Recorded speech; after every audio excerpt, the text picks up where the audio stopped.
Maswerteng umaga po mga ka-STL. Narito na po ang resulta ng STL Pampanga para sa araw na to, first draw November 15, 2024. Araw ng Biyernes. Naway ang mga natayaan nyo pong mga numero kanina ay manalo nawa ngayong umagang ito, 11 AM. Kaya kunin nyo na po ang inyong mga tickets. Narito na po ang resulta.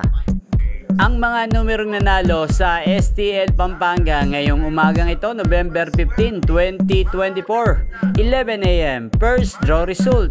Ang mga numerong nanalo, 33 at 14 in exact order. Sa lahat po ng tumaya kanina para sa first draw ng 33 at 14, congrats po sa inyo. Panalo po kayo. Again, 33 at 14 in exact order.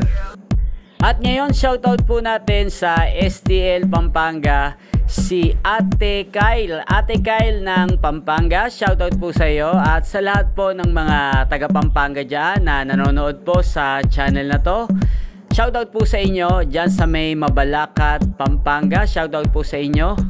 Ayan, inyo pong napanood ang resulta ng STL Pampanga sa channel na to, Roderick Hernandez TV. At ang STL Pampanga ay napapanood nyo po sa channel nito araw-araw tuwing 11 AM, 4 PM at 8 PM. Yan, maraming salamat po sa patuloy nyo pong panonood sa aking channel. Huwag pong kalimutang mag-subscribe. Thank you for watching at magkita-kita pong muli tayo mamayang alas 4 ng hapon dito lamang po sa channel na to.